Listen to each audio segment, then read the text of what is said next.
Oze Moze kenekwa m asị na nwere nwa Igbo gbalụ first n'obodo Igbo out of the whole student niile ha nwe na school ha na ọ bụ nwatakịrị Igbo bụ onye gba first. Mana biko due to achọrọ ka anyị nwee copyright violation and other things related to video policy and ihe ọzọ dokwana n'ihe mmepili na that video unu enwe ike wee onu mmiri nwa Igbo anyị. Mana onwe ihe ọzọ nchọ ka ịghọta. Ọ dịzị nnọọ ka ụmụ nwanne anyị n'obodo Igbo aka ndị nọ Nigeria ya nwa wee na-amali ihe. Biko n'udo gee na ntị ka unu nụ ka this young man nwa Igbo ya si wee kwuo okwu na their high school na America. Nene, can I just name this video? Nene, get on to introduction.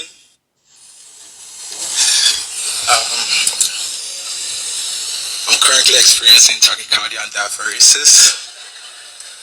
For those who don't know what that is, it just means I'm currently having like a fast heart rate and I'm sweating. We'll take care of it. Good afternoon, everyone. First and foremost, I give thanks to God, with whom none of this would have been possible. Number one. Thank you, Dr. Haynes Gaines, for that introduction, and thank you, the indicators and the outstanding nursing faculty and staff. To the families who have traveled near and far, and to my fellow graduates, thank you for being here. Thank you for witnessing this moment that for many of us has been years in the making, and through sacrifice, early morning clinicals, sleepless nights, more cups of coffee than I care to admit, and yes, the ATI comprehensive predictor. My name is John Uzochukwu Ukor, and today I stand before you as a proud graduate of Rutgers University Camden School of Nursing. Growing up, there was always an Igbo language proverb that stuck with me. Nwata kochaka usoro ganyari enri. That's so. Which translate to if a child washes their hands, they can dine with the wise elders. Today, we graduates have all washed our hands, and we can now dine with them. And for me, that journey began far from here. I stand before you as a proud immigrant from Africa, Nigeria to be precise, and also a proud American citizen who once looked at this country and dared to dream that one day I could become a nurse. When I first arrived in the United States, I carried more than just a suitcase. I carried my family's hopes, their prayers, and the weight of a responsibility to succeed, not just for myself, but for everyone back home who believed in me when I was still learning to believe in myself.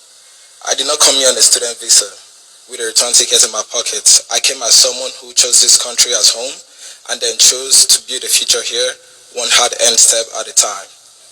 I remember those early days clearly, when I commuted 3 hours round trip from North Jersey, just outside of Newark, while I was working a 12-hour shift from 3 p.m.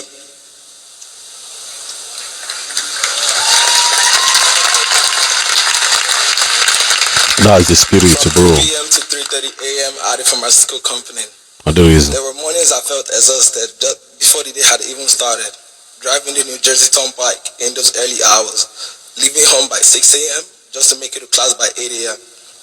And if I'm being completely honest, there were times I sat alone in my car thinking, there is no way I can keep doing this. And mind you, guys' prices were high.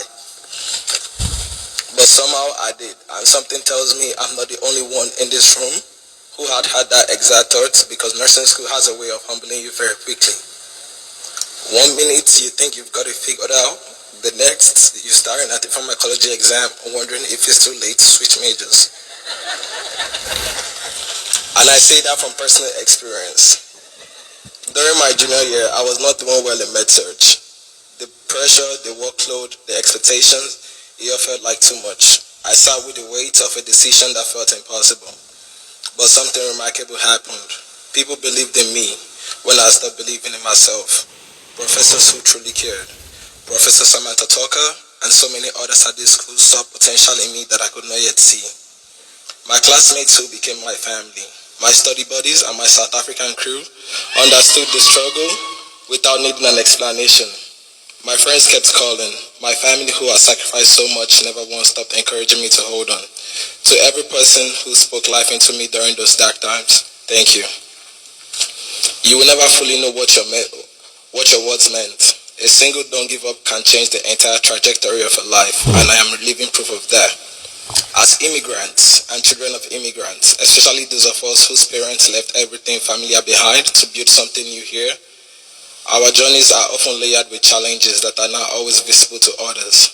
We navigate new systems, new culture, and new expectations, all while holding tightly to where we come from. We carry responsibility not just for ourselves, but for our families and our communities. But what I have learned is this: those experiences did not break us. They forged us. They've shaped us into compassionate, resilient, and more deeply human caregivers. Beyond the clinical skills and long study sessions, this school gave me something I did not expect: a new family, new siblings, and a sense of belonging in a place far from home. I was also fortunate to experience nursing beyond these university walls through learning abroad trips to Jamaica and to South Africa. As someone who came from Africa, returning to the continent as a nursing student was deeply personal, and it confirmed something I will carry for the rest of my career. Cultural competence is not a checkbox. It is a commitment to learning, listening, and honoring the full humanity of every patient who places their trust in your hands. I want to say something that I wish someone had said to me on my first day of nursing school, and something Dr. Mary Wonenberg was kind enough to say to me in Jamaica. You do not have to be the top student in your class to be a great nurse.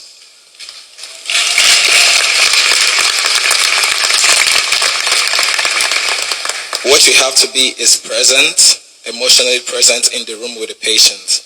You have to be willing to sit with someone in their pain, to not see them as a diagnosis, but as a person with a family who loves them, a life they want to return to, and a story that deserves to be treated with dignity. You have to be willing to advocate for them, even when it is uncomfortable and difficult. Nursing has changed the way I see the world. It has taught me empathy in the most raw and real sense. You cannot stand at someone's bedside, holding space for their fear without it changing you. And I am grateful, deeply grateful for that change. I leave this place deeply grateful for that change. And I leave this place carrying perseverance, cultural competence, and the memory of every professor and every colleague who shaped me here. If this journey has taught me anything, it is that giving up is simply not an option. You show up, you stay committed, you give your best every single day. That is the nurse I intend to be. To the faculty and staff, thank you for your guidance, for your patience, and your unwavering belief in all of us. You chose a profession that shapes other professions. That is not small thing. To the families and friends in this room, you carried us when we could not carry ourselves. This degree belongs to you as well. To my own family who crossed oceans to get here, and who crossed even greater distances in faith, prayers, and sacrifices, this degree is yours as much as it is mine. To my mom, can you please stand?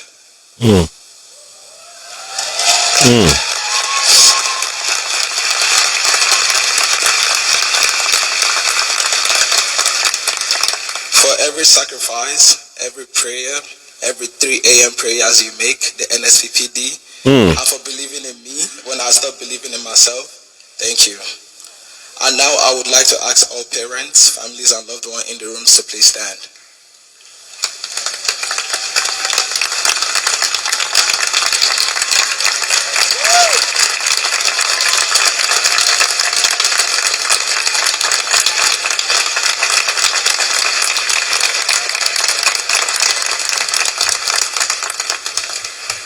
Take a look around, graduates. These are the people who carried us, who believed in us even when we stopped believing in ourselves. Let's give them the recognition they deserve.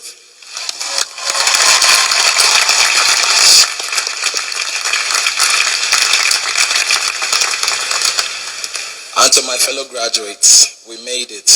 Through the long nights, the clinicals, the exams, and every moment of doubt that tested everything we had, we are still here. Today, we do not just celebrate a degree. We celebrate every 3 a.m. study session when we almost quit, every clinical where we were terrified but showed up anyway, every voice, including our own, that said maybe this was not for us, but we proved them wrong.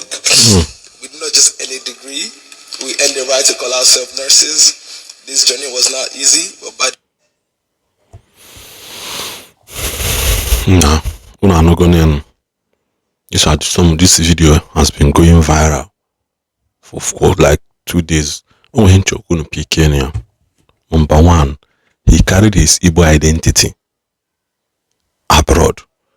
2, he hold on to that thing which he believed in, which is prayer.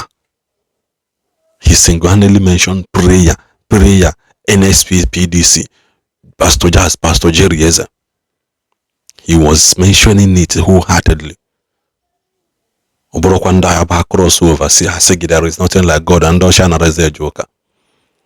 He was there to acknowledge it. Hold on to what you believe. Ijana de ejije nyowa anya mala ndị na-ejoka na ndị na-heje na ndị na-eme mala nke ahụ ị na-eme mesibie ike. I'm so much happy that this guy kamala omenana. You know, good, and still hold on to his belief. Ekenekwa mon, God ekwan.